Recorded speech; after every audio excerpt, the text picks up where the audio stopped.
So hello everyone. दोस्तों, कैसे हैं आप सभी लोग। उम्मीद करता हूं कि आप सभी लोग बहुत ही अच्छे होंगे और आपकी स्टडी भी बहुत ही शानदार ढंग से चल रही होगी। दोस्तों, आप सभी के भारी डिमांड को देखते हुए हमने ये वीडियो आप सभी के लिए ले आया है। ठीक है दोस्तों, प्रैक्टिस सेट 1 से लेकर अभी तक 5 तक हमने अपलोड कर दी है। आप सभी ने उसे बहुत प्यार किया है और कोस्पोनेंट कलर के प्रैक्टिस सेट में यूट्यूब पर सबसे अधिक बार देखे जाने वाला वीडियो हमारा ही अभी चल रहा है। ठीक है, तो इसके लिए आप सभी का बहुत बहुत धन्यवाद। आप सभी लोगों ने इसे शेयर किया है, लाइक किया है, तब जाके ये हमें मुकाम हासिल हो पाया है। ठीक है, तो आपका फिर से बहुत बहुत धन्यवाद दोस्तों।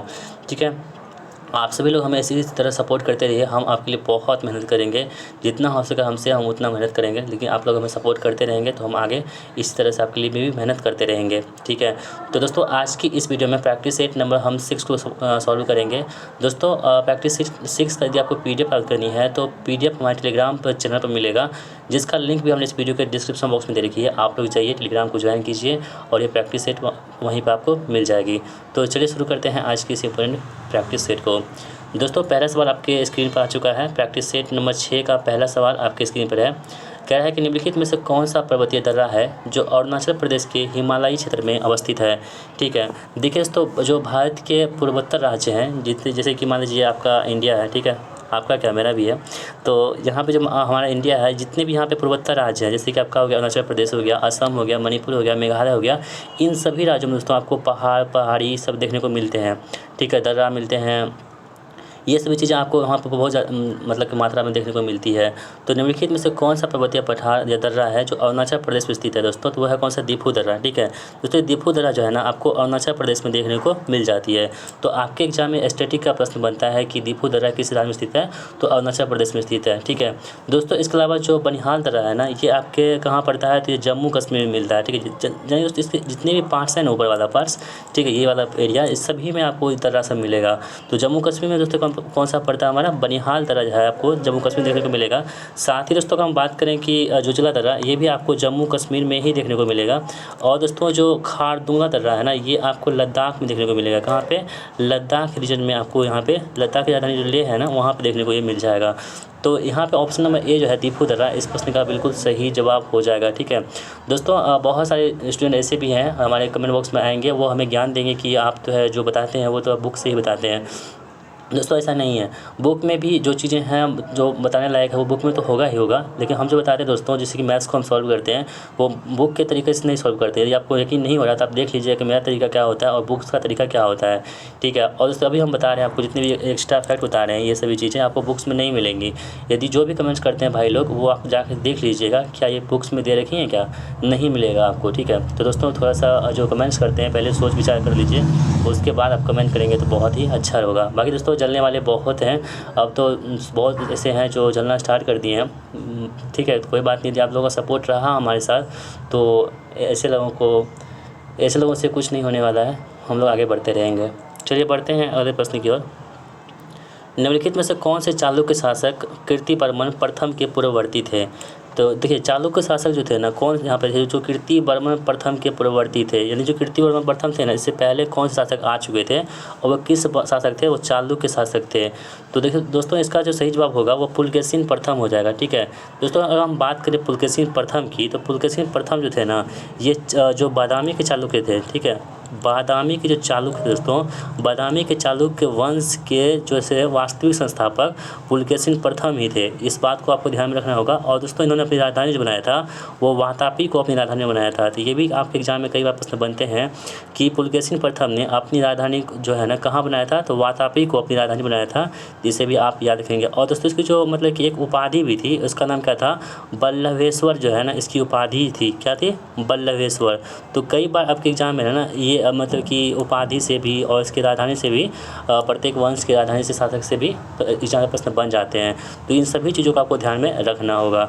तो ऑप्शन नंबर 4 यहाँ पे इस प्रश्न का बिल्कुल सही जवाब हमारा हो जाएगा। चलिए दोस्तों, हम बढ़ते हैं अगले सवाल की ओर। महाबलीपुरम नाम स्मारक समूह जो कि यूनेस्को का विश्व विरासत स्थल है यह निम्नलिखित में से किस राज्य में स्थित है। देखिए दोस्तों, जो महाबलीपुरम जो है ना, मतलब कि स्मारक समूह है, ये कहाँ पे स्थित है? यूनेस्को के विश्व विरासत स्थल में।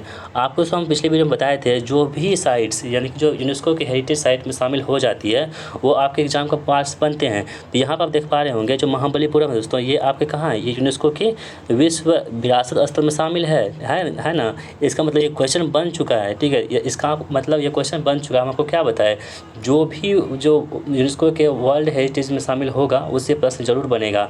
यहाँ पे दोस्तों महाबलीपुरम की बात करें दोस्तों, ये कहाँ पे? तमिलनाडु राज्य में हमें देखने को मिल जाती है। कौन सी? महाबलीपुरम, ठीक है। इसे आप याद रखेंगे। ऑप्शन नंबर ए यहाँ पे इस प्रश्न का बिल्कुल सही जवाब हो जाएगा, ठीक है। दोस्तों बढ़ते हैं अगले सवाल की ओर हम लोग।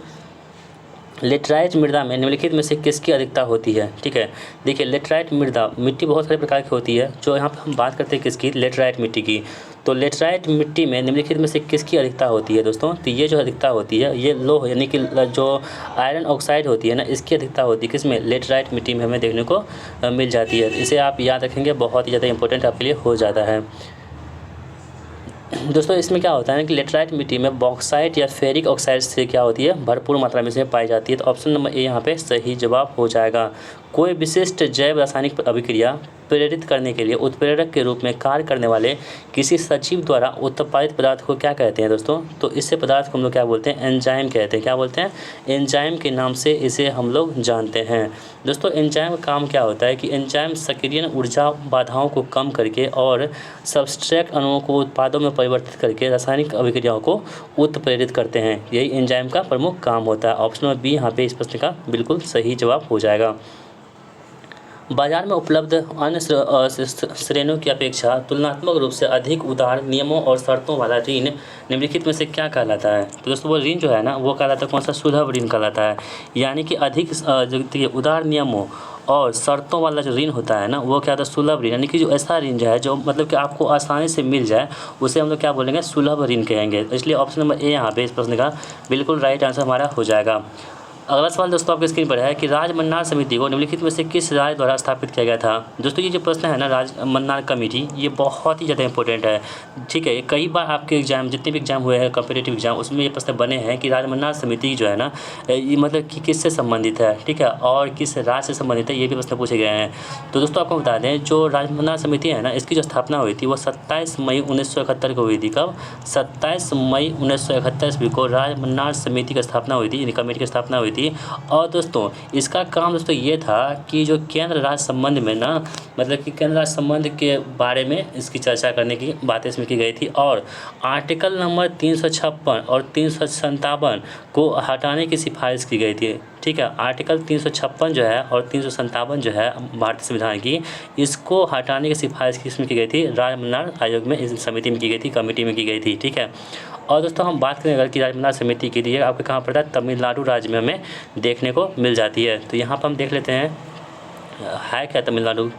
ऑप्शन नंबर कौन सा हो जाएगा यहाँ पे? एक सेकेंड। तो दोस्तों यहाँ पे आप देख पाएंगे तो हाँ तमिलनाडु आप यहाँ पर ऑप्शन नंबर 2 में देखने को मिल रहा है तमिलनाडु, ठीक है। यानी कि तमिलनाडु गवर्नमेंट जो है इनके द्वारा राज मन्नार कमेटी की स्थापना की गई थी 1971 ईस्वी में।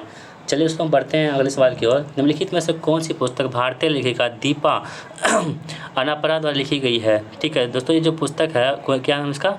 मतलब कि लेखक कौन है? दीपा अनापरा, ठीक है। इसके द्वारा कौन सी पुस्तक लिखी गई आपको बताना दोस्तों? ये है jinn patrol on the purple line.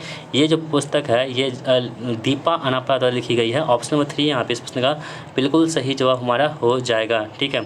चलिए बढ़ते हैं अगले सवाल की ओर। भारत के संविधान का निम्नलिखित में से कौन सा अनुच्छेद पाकिस्तान के कुछ प्रवासियों को की नागरिकता के अधिकारों से संबंधित है? ठीक है दोस्तों, आप जब अनुच्छेद पढ़ेंगे 1 2 3 4 5 6 7 करके, तो अनुच्छेद नंबर 7 में जो है ना दोस्तों, इसमें आपको है कि इससे क्या प्रावधान है। तो इसमें जो है दोस्तों प्रावधान यह है कि पाकिस्तान के प्रवासियों की नागरिकता के बारे में इसमें चर्चा की गई है अनुच्छेद 7 में। और इसमें यह कहा गया है कि यदि भारत का कोई नागरिक है, ठीक है, जैसे कि विभाजन हुआ था ना, पार्टीशन जो हुआ था भारत और ये पाकिस्तान का, तो जब भारत का कोई भी नागरिक ऐसा हो जो 1 मार्च 1947 के बाद पाकिस्तान चला गया हो, ठीक है, जब बंटवारा हुआ था कब हुआ था? मतलब कि बंटवारा जब हुआ था दोस्तों, तो बंटवारा होने से पहले जो है ना 1 मार्च 1947 से के बाद जो है कोई पाकिस्तान चला गया है, लेकिन भारत में पुनर्वास के लिए परमिट के आधार पर भारत लौट आया है, तो वह व्यक्ति भारत के नागरिक बनने का हकदार होगा। ठीक है, यही चर्चा इसमें की गई है अनुच्छेद नंबर 7 में इसकी चर्चा की गई है। अनुच्छेद 7 यहाँ पे सही जवाब हमारा हो जाएगा। प्रथम विश्व युद्ध आरंभ होने के समय भारत का गवर्नर जनरल निम्नलिखित में से कौन सा था? ठीक है, देखिए प्रथम विश्व युद्ध की शुरुआत कब हुई थी? तो 1914 से लेकर के 1918 तक में जो है ना प्रथम विश्व हुआ था। ठीक है, और जो है दूसरा कब हुआ था? ये हुआ फर्स्ट वर्ल्ड वार। दूसरा का हम बात करें तो वो 1939 से लेकर के 1945 के बीच में जो है ये सेकेंड वर्ल्ड वार हुआ था। ठीक है, और दोस्तों जो भारत के जो प्रथम विश्व युद्ध हुआ था इसमें ब्रिटेन का साथ दिया था, किसने? इंडिया वालों ने दिया था। ठीक है, भारतीयों ने दिया था, और सेकेंड विश्व युद्ध में से मना कर दिया था भाग लेने से। इसे भी आप याद रखेंगे। अब कह रहा है कि प्रथम विश्व युद्ध के समय जो था ना वो भारत का गवर्नर जनरल कौन था? तो दोस्तों वो कौन था? लॉर्ड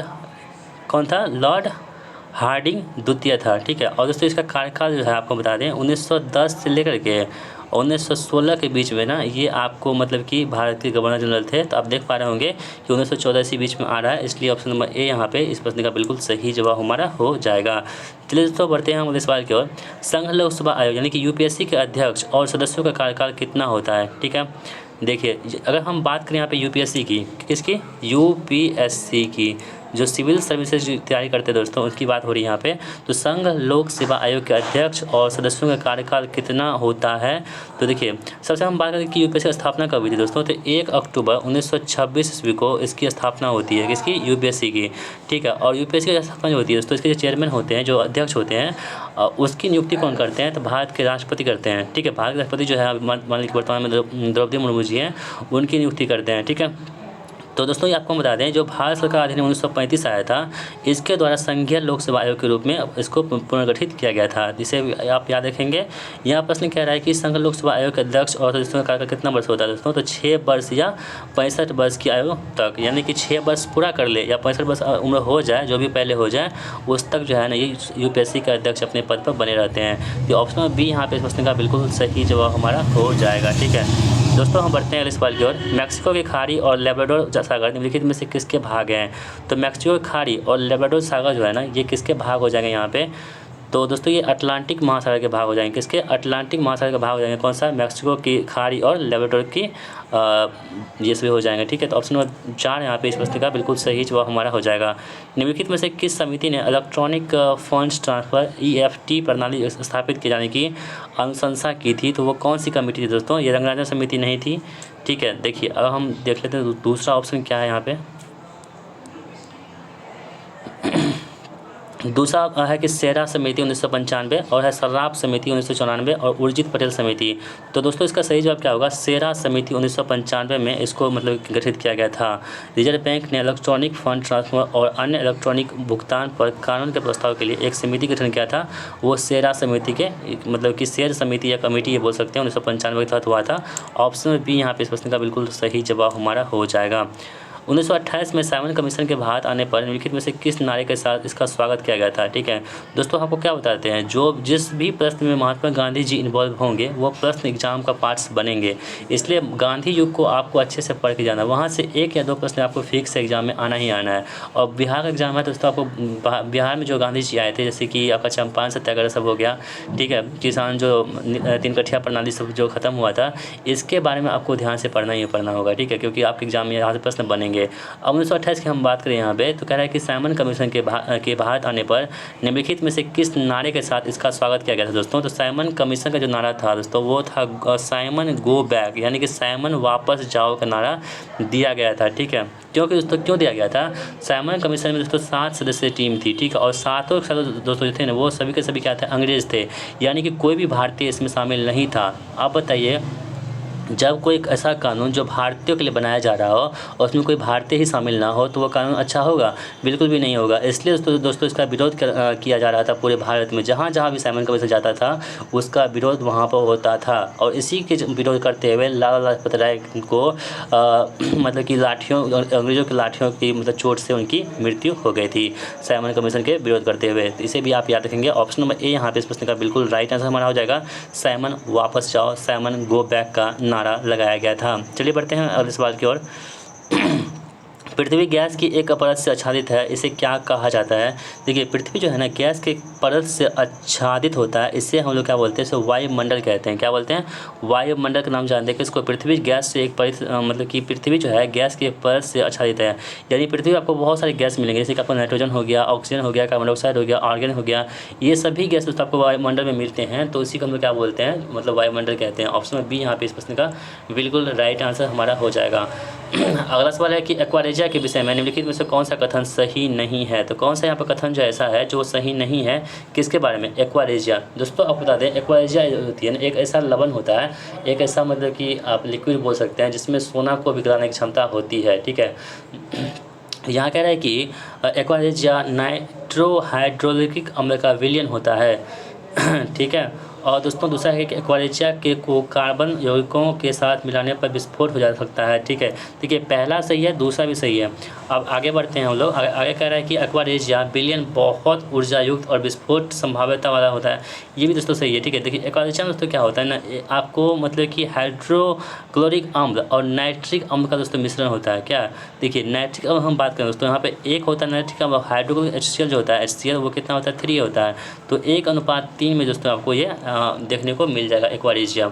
यहाँ पे कह रहा है कि यहाँ पे देखिए 1:, हम क्या बताएं 1:3 ना, यहाँ पे 3:2 कह रहा है, तो ये गलत है। यानी कि हाइड्रोक्लोरिक जो अम्ल होगा दोस्तों यहाँ पे कितना हो जाएगा? वो 3 हो जाएगा, और जो नाइट्रिक अम्ल है यहाँ पे 1 हो जाएगा। तो 3:1 का यहाँ पे रेशियो होना चाहिए था, लेकिन यहाँ पे 3:2 का रेशियो दे रखा है, बाकी ये गलत है। इसलिए जो ऑप्शन नंबर 4 यहाँ पे इस प्रश्न का बिल्कुल सही जवाब हमारा हो जाएगा। CR दास और मोतीलाल नेहरू ने निम्नलिखित में से किस वर्ष स्वराज पार्टी की स्थापना की थी? देखिए दोस्तों स्वराज पार्टी जो है बहुत ही ज़्यादा इंपॉर्टेंट है।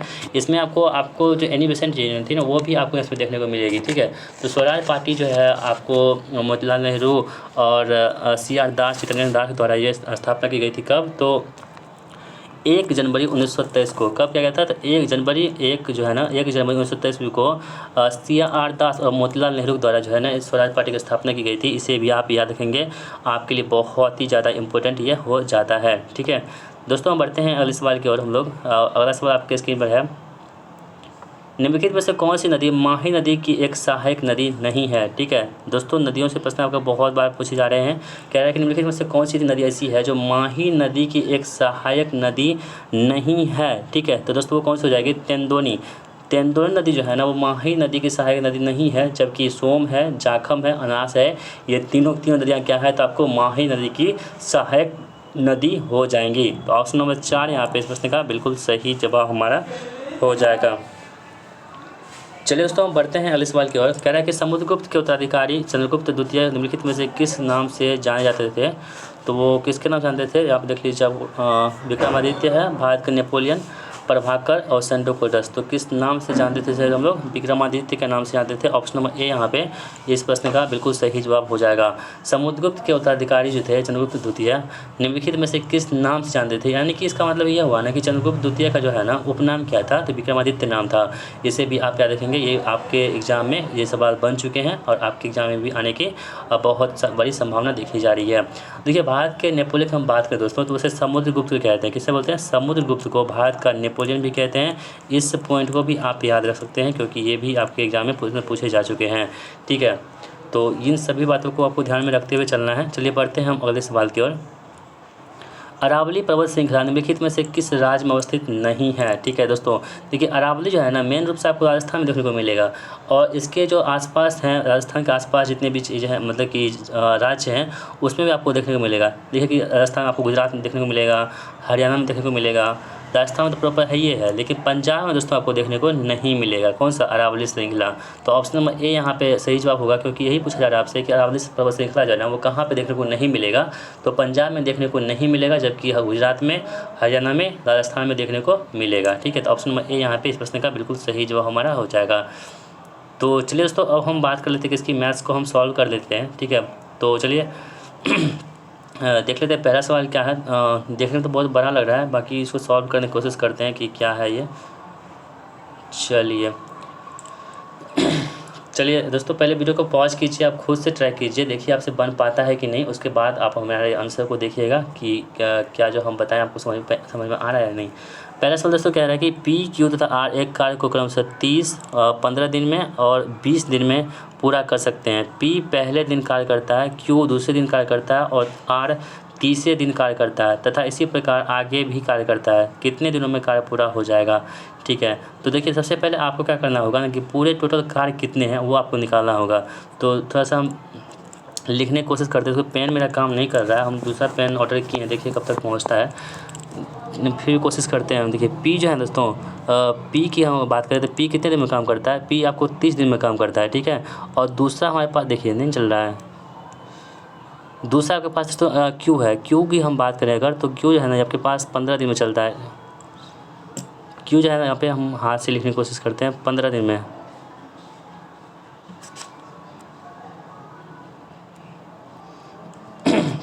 देखिए पी जो यहाँ पे पी कितने दिन में काम करता है, तो आपको पी जो है दोस्तों यहाँ पे वो काम करता है 30 दिनों में, ठीक है।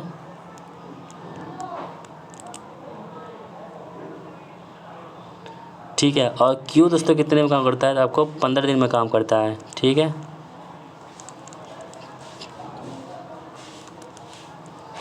और आर जो है आपको ये 20 दिन में काम करता है, कितना में? 20 दिनों में काम करता है। दोस्तों पेन नहीं चल पा रहा है, लगता है वीडियो को यहीं समाप्त करना पड़ेगा। हम जो है ना आपको मैथ्स के वीडियो को अलग बना देंगे, ठीक है।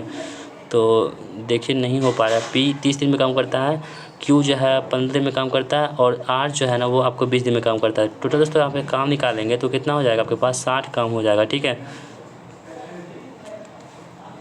चलिए तो ये कितना हो गया? 30 दूनी 60, इसका एफिशिएंसी कितना हो गया? 2 हो गया। और इसकी एफिशिएंसी कितनी होगी? 15 चौके 60, 4 हो जाएगा। और इसकी एफिशिएंसी कितनी हो जाएगा दोस्तों? तो 20 या 60, 3 हो जाएगा, ठीक है। देखें अब क्या कह रहा है कि पी क्यू आर के पास जो है ना एफिशिएंसी निकल चुकी है। अब प्रत्येक दिन एक एक काम करता है, यानी कि पहले दिन पी करेगा, उसके बाद क्यू करेगा, उसके बाद आर करेगा। तो देखिए 3 दिन में कितना काम हो जाएगा? 3 दिन में दोस्तों आपके पास जो है ना काम जो हो जाएगा वो कितना हो जाएगा? 3 दिन में जो काम होगा आपके पास 4 3 7 9 काम हो जाएगा। हमारे पास कितना काम कराना है? 60 काम कराना है। तो हम इसमें क्या गुना करेंगे? हम 60 पे पहुंच जाएंगे या उसके आसपास पहुंच जाएंगे। तो उससे कम होना चाहिए, 60 से ऊपर नहीं होना चाहिए। तो दोस्तों अगर हम 9 7 7 से गुना करते हैं, मतलब 63 हो जाएगा और 60 से ऊपर हो जाएगा, उस वो नहीं करेंगे। हम क्या करते हैं? 6 से गुना करते हैं, 9 6 का 54, यानी कि 54 काम अभी तक हो चुका है। इधर भी हम 6 से गुना कर देंगे, यानी कि 18 दिन, 6 का कितना हुआ? 18 दिन। 18 दिन में दोस्तों क्या हुआ? 54 काम आपका हो चुका है, ठीक है। अब देखिए अब हम क्या कर सकते हैं, यहाँ पे हमको काम कितना कराना है? 60 काम कराना है, लेकिन 54 काम हो चुका है। अब जो काम करेगा वो कौन आकर करेगा? वो पी आकर के करेगा। तो पी इसमें एक दिन काम करेगा तो कितना काम हो गया? 19 दिन हो गया ना। तो 19 दिन जब काम हो चुका है तो पी कितना काम किया? एक दिन में 2 काम।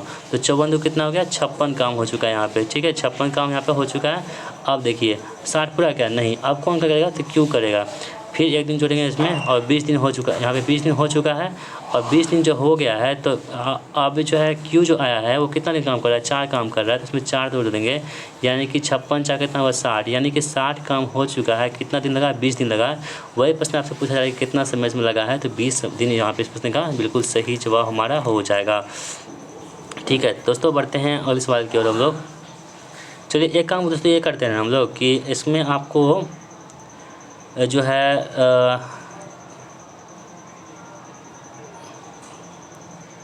यदि घनाभ की लंबाई चौड़ाई तथा ऊंचाई क्रमशः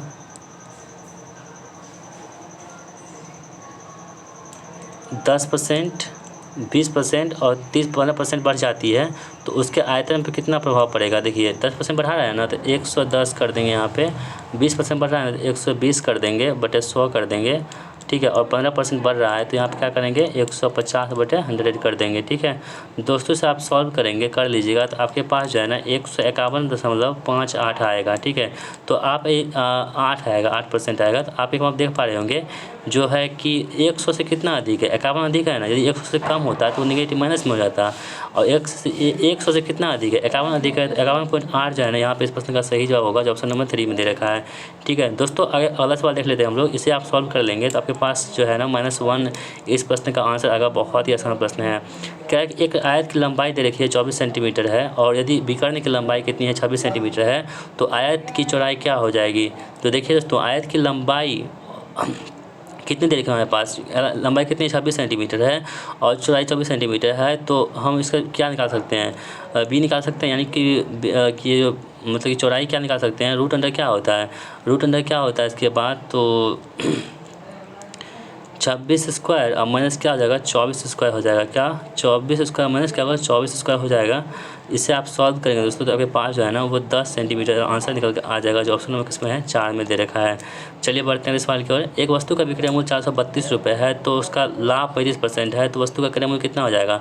तो कुछ नहीं करना दोस्तों, जैसे कि आपके पास वस्तु का विक्रय मूल्य दे रखा है ना, लाभ परसेंट दे रखा है, उसको उल्टा गुना कर दीजिए, 432 गुना कितना हो जाएगा 100 बटा कितना हो जाएगा 135 हो जाएगा।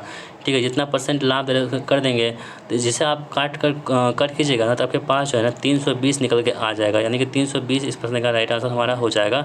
तो कितना आसानी से आप इसे सॉल्व कर पा रहे होंगे, आप यहाँ पे देख पा ही रहे होंगे। तो ऑप्शन नंबर जो है यहाँ पे कौन सा इस प्रश्न का राइट आंसर होगा हमारा, तो 320 इस प्रश्न का बिल्कुल सही जवाब हो जाएगा। चलिए बढ़ते हैं अगले सवाल की ओर। एक ट्रेन एक निश्चित दूरी को 45 सेकंड की गति से 15 मिनट में तय करती है, तो उसी दूरी को 60 मीटर पर सेकंड की गति से तय करने में कितना समय लगेगा। तो यहाँ से हम दोस्तों डिस्टेंस हम पहले निकाल लेते हैं। दूरी बराबर क्या होता है 4 गुना समय होता है, 4 हमारे पास कितना दे रखा है 45 दे रखा है, और समय कितना हमारे पास है 15 मिनट में है, और ये मीटर पर सेकंड में है। तो हम क्या करेंगे 15 को हम सेकंड में चेंज कर लेंगे, तो गुना 60 कर देंगे, ये क्या होगा दोस्तों दूरी हो गया। और वही दूरी क्या है ना, उसी दूरी को यही दूरी कह रहा है को 60 मीटर पर सेकंड का समय बराबर क्या दूरी बटे 4, दूरी बटे 4 60 से गुना कर देंगे, यहाँ पे 60 भागा कर देंगे, तो कितना हो जाएगा आपके पास हो जाएगा। तो 45 गुना 15 कितना होता है, 45 गुना 15 हो जाएगा आपके पास 15 × 75 हाथ में 7, 15 × 60 60 100 ठीक है दोस्तों। ये क्या होगा आपके पास जो है ना किस में पूछा है, मिनट में पूछा है ना, ये आपका सेकंड निकल चुका है। मिनट में करने के लिए हम क्या करेंगे 30 से भाग कर देंगे, तो आपके पास जो है ना 11.25 जो है इस प्रश्न का राइट आंसर होगा, जो ऑप्शन नंबर किस में दे रखा है 4 में दे रखा है। ठीक है, चलिए बढ़ते हैं अगले सवाल की ओर। एक वर्ग का विकर्ण 10 सेंटीमीटर है, पहले वाले वर्ग के दुगुना क्षेत्रफल वाले वर्ग के विकर्ण की लंबाई क्या होगी। तो बहुत आसान प्रश्न है दोस्तों। तो वर्ग का विकर्ण कितना दे रखा है हमारे पास 10 सेंटीमीटर दे रखा है ना। अब देखिए वर्ग का क्षेत्रफल क्या होता है जब विकर्ण दे रखा होता है, तो वो होता है विकर्ण का स्क्वायर बटे 2। क्या होता है विकर्ण का स्क्वायर बटे 2। तो यहाँ पे विकर्ण कितना है 10 का स्क्वायर बटे 2 करेंगे कितना हो जाएगा, तो 10 का स्क्वायर कितना होता है 100 का बटे 2 करेंगे तो कितना 50 हो जाएगा। ठीक है, तो 50 यहाँ पे आपके पास क्या है पहले वर्ग का क्षेत्रफल दे रखा है।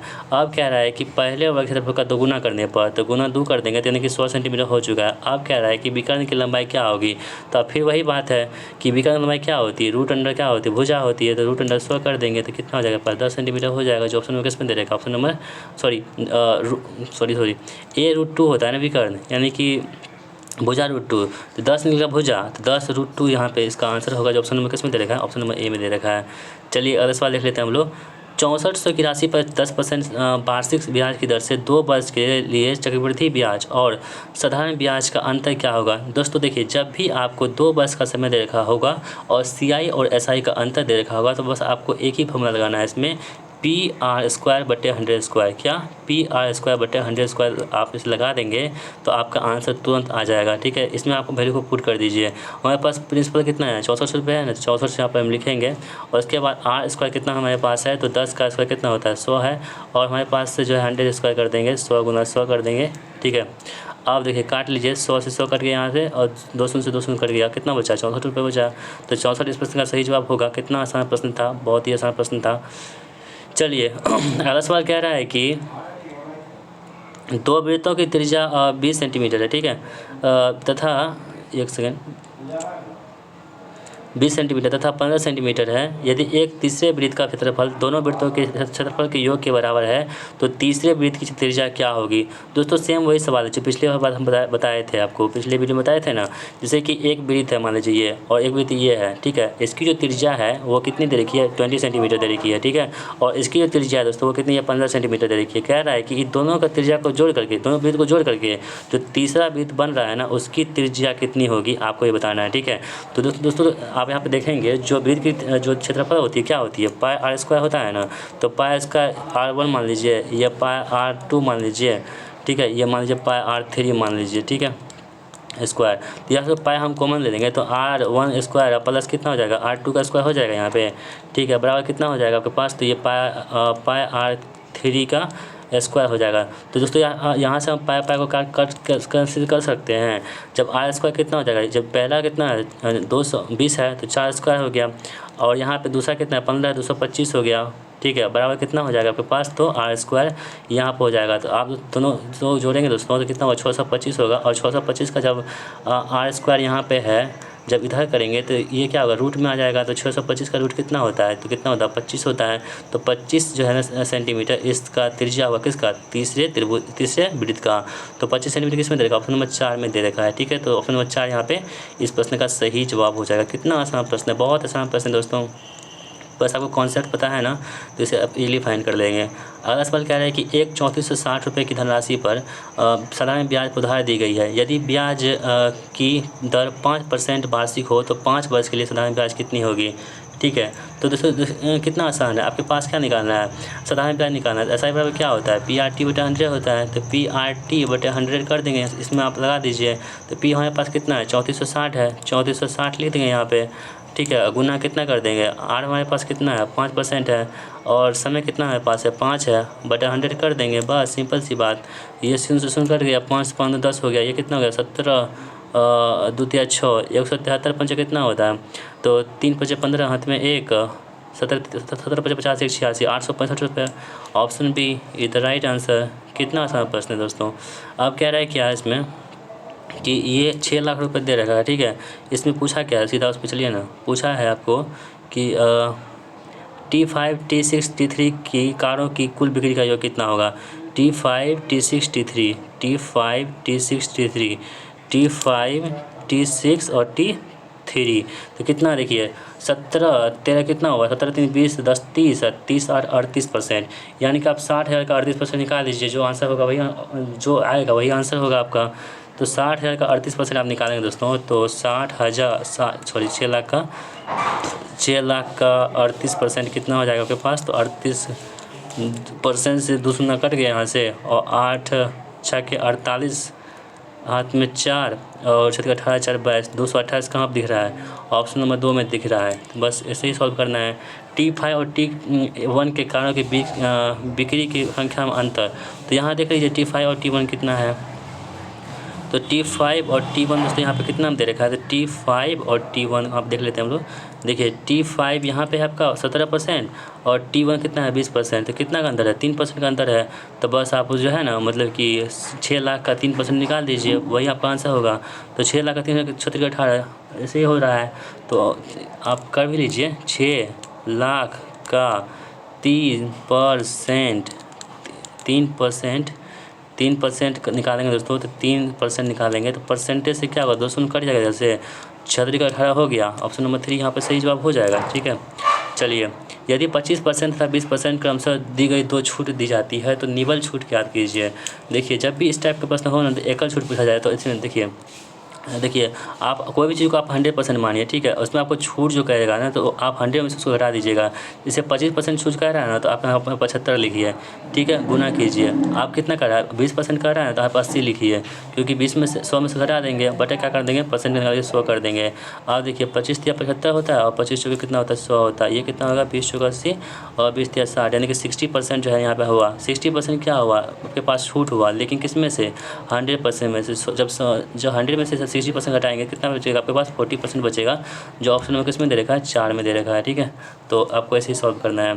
दिए गए डाटा का माध्य क्या होगा दोस्तों, बहुत आसान प्रश्न है। माध्य में क्या होता है कि सभी को जोड़ दीजिए, ठीक है, और जितनी संख्या है उससे डिवाइड कर दीजिए। आप सभी को जोड़ेंगे ना तो आपके पास 275 आएगा, ठीक है। और जब इस संख्या को जोड़ेंगे तो 1 2 3 4 5 6 7 8 9 10 से डिवाइड कर दीजिए, तो 27.5 आंसर इस प्रश्न राइट आंसर हो जाएगा, ठीक है। तो बहुत आसान प्रश्न दोस्तों, क्या आप बताएं इसमें आपको। क्या है कि ए अकेले एक कार्य को 10 दिन में पूरा कर सकता है। ए है ना अकेले एक कार्य को 10 दिन में पूरा कर सकता है। बी अकेले उसी कार्य को 20 दिन में कर सकता है। बी अकेले उसी कार्य को 20 दिन में कर सकता है, ठीक है। तो ए तथा बी मिलकर उस कार्य के आधे भाग को, पूरा क्वेश्चन पढ़ना है दोस्तों। ए और बी मिलकर दोस्तों यहाँ पर हम क्या कर सकते हैं, टोटल काम निकाल सकते हैं ना, 20 काम हो गया। ये काम कितना करता है 2, ये काम करता है कितना है 3, यानी कि 2 ए और बी जो है ना एक दिन में कितना काम करता है 3 काम करता है। हमको कहता है उसके आधे काम को, जो टोटल 20 काम है ना इसका आधा काम कितना हो जाता है 10 काम, इसको कहता है कि दोनों मिलकर कितना दिन में काम करेगा। तो एक दिन जहाँ पे देखिए 2 और 1 कितना हुआ, 3 हुआ ना, तो 10/3 से काम करेगा। तो ऑप्शन नंबर किस में आंसर है हमारा, 3 में दे रखा है। चलिए बढ़ते हैं अगले सवाल की ओर। पी तथा क्यू क्रमशः 28,000 रुपये और 42,000 रुपये निवेश के साथ व्यवसाय प्रारंभ करते हैं। तो आपको हम क्या बताए थे, जब भी आपको निवेश और जो है ना मतलब कि ये लाभ के ये दे रखा होगा तो आप इसे लिख लीजिए, आप यहीं पे काट लीजिए ना, तो 14×3 = 28, 14×3 = 42, यानी कि 2:3 का रेशियो यहाँ पे इसका अनुपात हो गया। देखिए P 8 महीने के लगाता है, तो यहाँ पर 8 से गुना कर देंगे, और ये जो है ना Q 12 महीने का लगाता है पूरे, तो 12 से गुना कर देंगे यहाँ पे, तो 8 में 16 हो गया, 12 36 हो गया। कितना इसका रेशियो हो गया, तो 4 किससे कर सकते हैं, 4 चौके 16, 4 9 36, 4:9 का रेशियो आपका हो चुका है। अब क्या पूछा रहा है कि P कुल लाभ कितना है, इतना है। तो देखिए टोटल लाभ की संख्या यहाँ पे कितना दे रखा है, 2 1 1 2 5 दे रखा है, बटा कितना कर देंगे हम, टोटल लाभ कितना हमारे पास है, 9×13। किसका निकालना है, P का निकालना है। P कितनी है दोस्तों, यहाँ पे देख लीजिए, P का है 4, 4 से गुना कर दीजिए, तो आपके 5 जब गुना कर देंगे तो कितना आंसर आ जाएगा, तो 65 यानी 6500 आपके पास आंसर होगा, जो ऑप्शन नंबर किस में दे रखा है, 3 में दे रखा है। चलिए बढ़ते हैं इस सवाल की ओर। कह रहा है कि 4 संख्याएं क्रमशः 3:1:7:5 के अनुपात में, इन 4 संख्याओं के योग 336 है, तो पहली तथा चौथी संख्या का योग कितना होगा। ठीक है, तो देखिए 7 5 12 3 12 3 15 16, 16x की वैल्यू जो है ना आपके पास कितनी दे रखी है, 336 दे रखी है। इसे आप जो है ना यहाँ से x की वैल्यू निकाल सकते हैं, तो 16 दूनी 32, 16 का 16 21 आपके पास आंसर आएगा x की वैल्यू। तो x की जब वैल्यू 21 आ चुका है, हमको क्या पूछा है कि पहली और चौथी का योग, तो 3 और 5, 5 3 कितना 8, 8 गुना 21 कर दीजिए, तो 8 8 16, 168, ऑप्शन नंबर 3। चलिए बढ़ते हैं इस सवाल की ओर। एक ट्रेन 20 मीटर पर सेकंड गति से चल रही है, यदि ट्रेन की लंबाई 540 मीटर है तो कितने समय में ट्रेन एक खंभे को पार कर सकेगी। समय पूछा है दोस्तों, समय क्या होता है, दूरी बटे 4 होता है। तो दूरी कितना हमारे पास है, 540 है, और 4 कितना हमारे पास है, 20 है, तो कर दीजिए 27 सेकंड, 27 सेकंड। कितना आसान प्रश्न है, बहुत ही आसान प्रश्न है। चलिए बढ़ते हैं अगले सवाल की ओर। एक कॉलोनी में बच्चों, महिलाओं तथा पुरुषों की संख्या का अनुपात क्रमशः 6:4:3 है, तथा कॉलोनी में कम से कम 200 सदस्य हैं। कॉलोनी में महिलाओं की संख्या की न्यूनतम संख्या कितनी होगी। देखिए जब न्यूनतम संख्या जब भी कहें ना, तो जितना संख्या दे रखी है यहाँ पे 6 4 10 3 13, तो 13 से कटने वाला देखिए कि इसके आगे क्या हो सकता है, तो 208 होगा। ठीक है, 208, इसे आप 208 से काटेंगे तो कितना आपके पास आएगा, आपको बता दें। देखिए 13 6 का 78, 16 आएगा। अब पूछा किसका है, तो कॉलोनी में महिलाओं की न्यूनतम संख्या कितनी होगी, तो महिला कितनी है, देखिए 4 है ना, 16 चौके कितना होता है, 64 होता है, 64 यहाँ पर आंसर है। एक व्यक्ति 128 रुपये प्रति बैग खरीदता है, यदि वो 20% के लाभ पर बैग बेचता है। देखिए 128 का हम बैग खरीदा है, CP है, और कितना कर रहा है, 20% के लाभ पर बेच रहा है, तो 120/100 हो गया, इसका लाभ हो गया, इतना बेच रहा है ये। फिर कहता है कि 15 बैग का मूल्य कितना होगा, 15 से गुना कर दीजिए। तो जब इसे कर देंगे, काट पीट कर देंगे दोस्तों, तो आपके पास जो है ना काट पीट के कितना आपके पास आंसर आ जाएगा, तो वो 2304 आ जाएगा। ठीक है, तो 2304 यहाँ पे इस प्रश्न का राइट आंसर हो जाएगा। तो दोस्तों आज का प्रश्न था मैथ का, बहुत ही ईजी था। ठीक है दोस्तों, मेरा पेन नहीं चल पा रहा है, इसलिए हम अच्छे से नहीं लिख पा रहे हैं, देखिए आपको समझाने में कोई कमी नहीं छोड़ रहे हैं। ठीक है, बाकी इस तरह अगर आपको समझ में नहीं आती है तो ज़रूर कमेंट कीजिएगा। ठीक है, हम आपको फिर से बताएंगे। चलिए बढ़ते हैं दोस्तों अगले सवाल की ओर। आप दोस्तों लिखने वाली बात नहीं है, आप सिर्फ टिक लगाते चलेंगे। निम्नलिखित में से 4 विकल्पों में से उस विकल्प का चयन कीजिए जो दिए गए शब्दों के समानार्थी शब्द का विकल्प नहीं है। तो भ्रू का समानार्थी कौन सा नहीं होगा दोस्तों, यहाँ पे देखिए भौकुटी होगा, भौं होगा, खंड त्योहरी, इसमें खंड नहीं होगा, जबकि ये तीनों जो यहाँ पे हो जाएगा। निम्नलिखित प्रश्न में से 4 विकल्प में से उससे सही विकल्प का चयन करें जो दिए गए शब्द के सही अर्थ का उचित विकल्प हो। अवसान का उचित विकल्प क्या होगा, यहाँ पे अवसान दोस्तों यहाँ पे हो जाएगा, उचित विकल्प होगा समाप्ति। क्या होगा, समाप्ति। निम्नलिखित में से 4 विकल्प में से उस विकल्प का चयन कीजिए जो विलोम शब्द का सबसे अच्छा विकल्प है, जैसे कि समास। समास का विलोम क्या होगा, समास का विलोम होता है कौन सा, व्यास। ठीक है, ऑप्शन नंबर ए यहाँ पे इस प्रश्न का बिल्कुल सही जवाब हमारा हो जाएगा। अगला क्वेश्चन दोस्तों, निम्नलिखित में से 4 विकल्प में से उस विकल्प का चयन कीजिए जो शुद्ध शब्द का सही विकल्प है। वो कौन सा हो जाएगा? शुद्ध का यहाँ पे आवंटन हो जाएगा। कौन सा? आवंटन, मतलब कि सही विकल्प है, आवंटन सही विकल्प लिखा हुआ है, ऐसे समझिए। निम्नलिखित प्रश्नों में से 4 विकल्प में से उस विकल्प का चयन कीजिए जो दिए गए मुहावरे का सही अर्थ वाला विकल्प है। कागजी घोड़े दौड़ाना, इसका अर्थ क्या होता है दोस्तों? तो कागजी घोड़े दौड़ाने का मतलब होता है कि कहा गया कागजी को, हाँ, केवल लिखा पढ़ी बातें करना, ठीक है। कागजी द्वारा मतलब केवल लिखा पढ़ी बातें करना। निम्नलिखित में से 4 विकल्प में से उस विकल्प को चयन कीजिए जो शुद्ध वाक्य का सबसे अच्छा विकल्प है। तो कौन सा यहाँ पे शुद्ध वाक्य का सबसे अच्छा विकल्प हो जाएगा, आपको ये बताना है दोस्तों, ठीक है। आप ध्यान से देखिए, आप पहले पढ़ लीजिए आंसर को, उसके बाद फाइंड कीजिए। तो दोस्तों वो जो है, मुझे सफल होने की आशा नहीं है, ये आपका सही है, बाकी सभी गलत हैं। निम्नलिखित में से 4 विकल्प में से उस विकल्प का चयन करें जो दी गई लोकोक्ति को सही अर्थ वाला विकल्प है। खुदा गंजे की नाखून नहीं देता, इसका अर्थ क्या होता है दोस्तों? इसका अर्थ होता है कि ईश्वर सभी को भलाई का ध्यान रखता है। ऑप्शन बी यहाँ पे राइट आंसर हो जाएगा।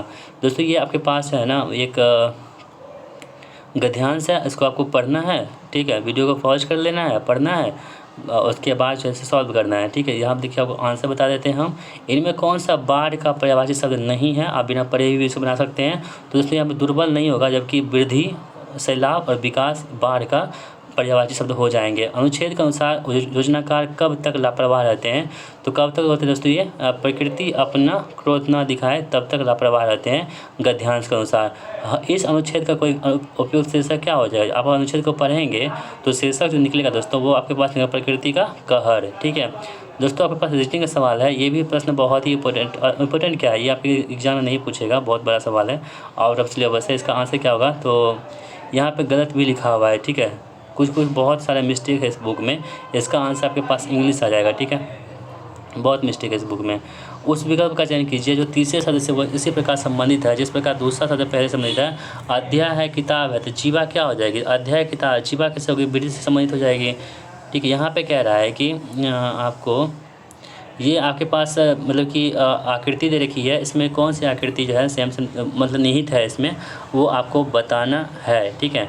यानी दोस्तों मतलब कि इसको जब हम ऊपर ले जाएंगे ना, तो ऊपर ले जाएंगे इसको, यदि कि यानी कि ये पता जो है ना ऊपर ले जाएंगे तो किस टाइप की आकृति बनेगी वो आपको यहाँ पे बताना है दोस्तों।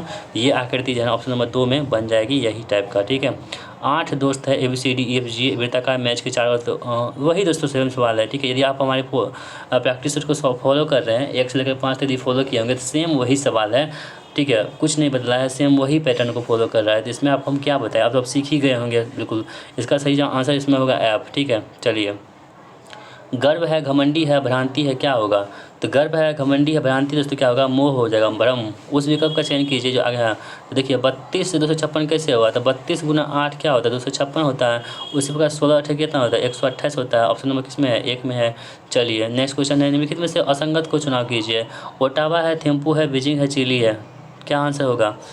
देखिए चिली यहाँ पे तो देश है, जबकि ओटावा, थिम्पू और बीजिंग ये देश की राजधानी है, ठीक है। ओटावा किसकी है दोस्तों? कनाडा की है। ये थिम्पू कहाँ की है? भूटान की राजधानी थिम्पू है। और बीजिंग कहाँ का है? चाइना की है। जबकि चिली दोस्तों क्या है?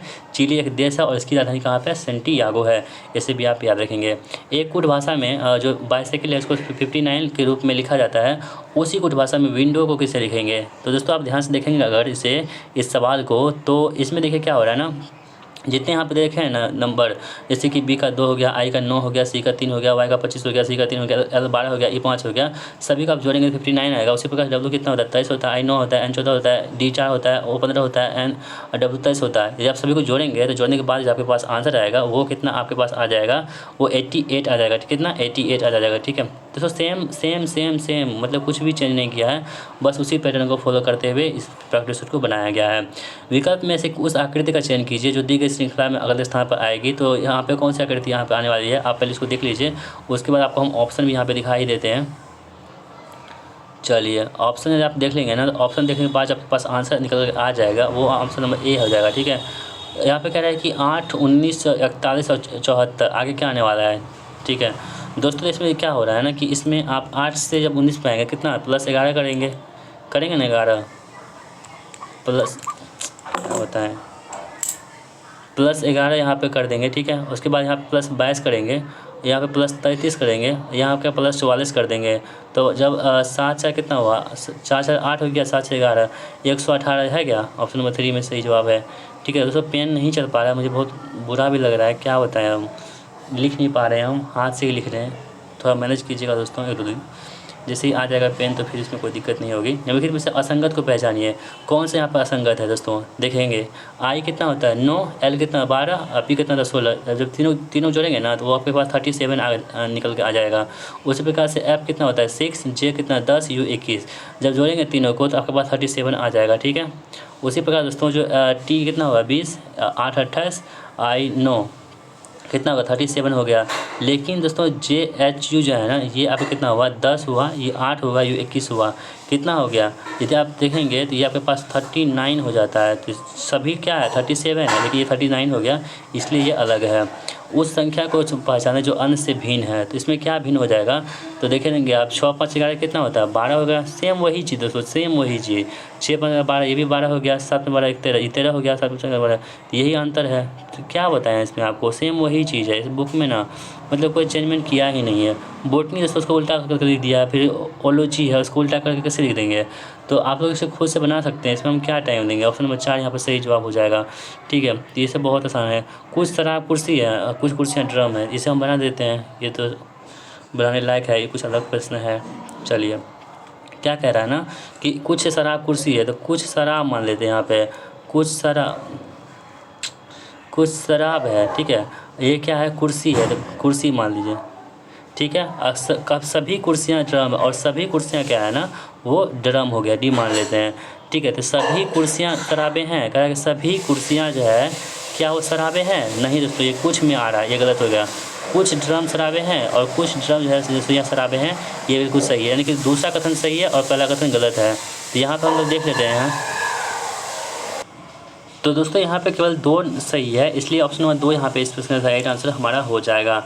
चलिए बढ़ते हैं अगले सवाल की ओर। कह रहा है कि उस वेन डायग्राम को चुनिए। मुद्राएं हैं, युवान है और बहत है। तो दोस्तों देखिए, मुद्राएं हैं, युवान है और बहत है, ये सभी क्या है, देखिए मुद्रा, ये दोनों क्या है, युवान और बहत क्या है, मुद्रा है। ठीक है, इसके अंदर आएगा ऑप्शन नंबर 3 यहाँ पे सही जवाब हो जाएगा। ठीक है, चलिए बढ़ते हैं अगले सवाल की ओर। कह रहा है कि 7 दोस्त PQRSTU मूवी देख रहे हैं, एस पंक्ति किसी एक छोर पर बैठा है। देखिए सेम वही चीज़ है ना, इसमें कुछ चेंजमेंट है नहीं है, तो इसमें हम क्या बनाएंगे दोस्तों, कुछ चेंज करना चाहिए, इसमें कुछ भी चेंज नहीं किया है। ऑप्शन नंबर ए यहाँ पे सही जवाब हो जाएगा। चलिए बढ़ते हैं अगले सवाल को। आर है, पी है, एन है, एल है, वही सेम वही चीज़ है, वही -2 करते जाएंगे, तो आपके पास ऑप्शन नंबर ए सही जवाब हो जाएगा। क्या इसमें हम बताएंगे, फिर उसको चेंज करना दोस्तों, आपको चेंज कर लेंगे तो ऑप्शन नंबर 3 यहाँ पे सही जवाब हो जाएगा। इसमें क्या बहुत आसान है, 6 3 27 हो रहा है, 6 3 कितना होता है, 6 स्क्वायर कितना 36 हुआ, और 3 स्क्वायर कितना 9 हुआ, 36 में से 9 घटा दीजिए कितना 27 बचेगा। उसी प्रकार से 9 में 81 होता है, तो 65 घटा दीजिए, इसमें से कितना आपके पास हो जाएगा, 11 में 5 गया 6 और कितना 7 में से 15 16, तो किसका स्क्वायर 16 होता है, 4 का स्क्वायर 16 होता है। ऑप्शन नंबर ए यहाँ पे राइट आंसर है। कितना आसान प्रश्न है, ऐसे आप ऐसे ही बना सकते हैं। अगला सवाल है कि GKM यहाँ पे है, JKM है और EIK है। तो देखिए जी कितना होता है 7 होता है ना, F कितना होता है 6 होता है, एक कम हो गया, E कितना 5, एक कम कितना D से शुरू होगा, D कहाँ पे है सभी में, K कितना 11, I कितना 9, 2 कम, तो I 9 7, यहाँ पे G होगा DG कहाँ पे, ये नहीं है, ये नहीं है, ये दोनों है, तो M कितना 13, MNO 2 plus KLM, option number 3 यहाँ पे सही जवाब हो जाएगा। ठीक है, कितना आसान प्रश्न है। चलिए बढ़ते हैं अगले सवाल की ओर हम लोग। दोस्तों आपके पास इंग्लिश का सवाल है। यहाँ पे क्या कह रहा है कि आपको आइडेंटिफाई द एड वन, हाँ कौन सा इसमें single, certain collective nouns through singular in forms are always use in plural, 3 out of 4 are collective nouns accepted 1, identify the odd one. यानी कि एक ऐसे मतलब वर्ड हैं जो हमेशा सिंगुलर में रहते हैं, ठीक है, लेकिन वो प्लूरल की तरह यूज होते हैं। तो यहाँ पे ऑप्शन में जो कैटल जो यहाँ पे है, ये मवेशी है, ठीक है, देखने में आपको सिंगुलर लग रहा है लेकिन ये क्या है, प्लूरल है। Identify the wrong pair of singular and plural respectively. Boys का बॉयज है क्या, बिल्कुल सही है। पेंस का ये प्लूरल क्या होता है, पेंस, ये भी बिल्कुल सही है दोस्तों। चाइल्ड का चिल्ड्रन होता है, गोस का गुजर्स नहीं होता है, गोस का गीस होता है, गीस, GEES गीस, ठीक है, इसे आप करेंगे सिंगुलर और प्लूरल तो आपने पढ़ा ही होगा। Ram dash to the Kolkata yesterday. Ram dash to the Kolkata yesterday. Ram went to the Kolkata yesterday. Identify the wrong sentence among the followings. कहाँ पे गलत दे रखा है दोस्तों यहाँ पे सेंटेंसेज में. Option number C is seemed sad. यहाँ पे सी इज सीम्ड सैड है, यहाँ पे गलत है. यहाँ पे सी सिम्स सैड होगा. SEEMS सिम्स सैड यहाँ पे सही जवाब हो जाता है. चलिए बढ़ते हैं इस सवाल की ओर. अगर कह रहा है कि यहाँ पे बताना है कौन सा करेक्ट वन है. Ravi said I am fond of tea. यहाँ पे इसका आप बताना है कौन सा सही हो जाएगा दोस्तों यहाँ पे. तो वो जो हो जाएगा आपके पास वो 3, यानी कि Ravi said that he was fond of tea. यहाँ पे राइट आंसर हमारा हो जाएगा. यहाँ पे कह रहा है कि इंडल्ज का आपको एंटोनिम बताना है. तो इंडल्ज का एंटोनिम क्या हो जाएगा दोस्तों. एब्स्टेन जो है यहाँ पे इंडल का आपके क्या पास क्या हो जाएगा, उल्टा हो जाएगा. ठीक है. Choose the correct synonyms of the given bold. यानी कि आपके पास फेरेबलियस का आपको सिनोनिम बताना है. इसका आंसर क्या होगा. 77 का आंसर 3 यानी कि ट्रैवल हो जाएगा. ठीक है.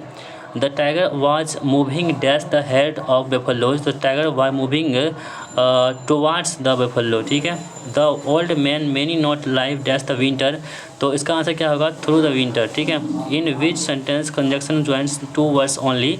इसका राइट आंसर क्या होगा. Option number 3 2 and 2 makes 4.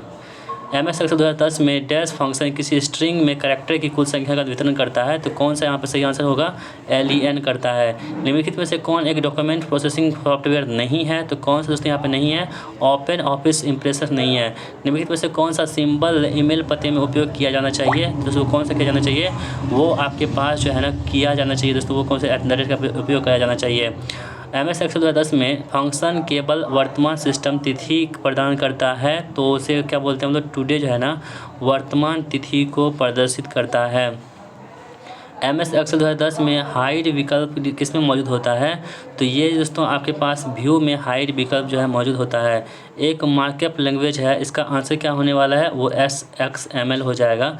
Mozilla foundation द्वारा बस किस में विकसित किया गया था. तो दोस्तों ये 2002 में विकसित किया गया था. MS एक्सेल 2010 में डैश का उपयोग सीट के भीतर कॉलम को छुपाने हाइडिंग के लिए करते हैं. दोस्तों वो हम लोग Ctrl+O का इस्तेमाल करते हैं. डैश वर्कशीट विंडो के निचले किनारे का नाम है जो MS एक्सेल 2010 में एक्सेल वर्कशीट के बारे में विभिन्न जानकारी प्रदर्शित करते हैं.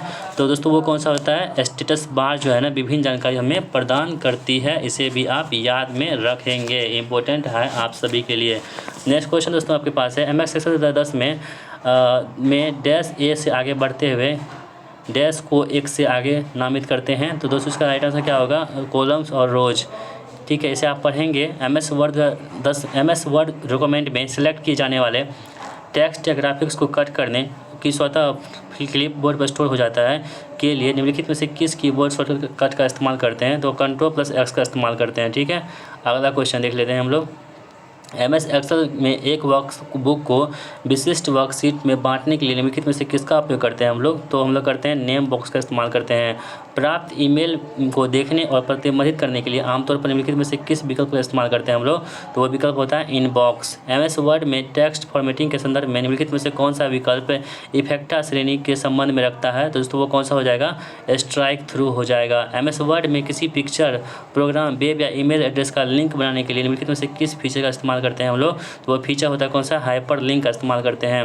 MS एक्सेल 2007 में निम्नलिखित में से कौन सा फंक्शन किसी भी संख्या का निरपेक्ष मान प्रदर्शित करता है जो बिना किसी प्रतीक चिन्ह का एक संख्या होती है. तो वो कौन सी होती है दोस्तों, वो होती है ABS. ठीक है.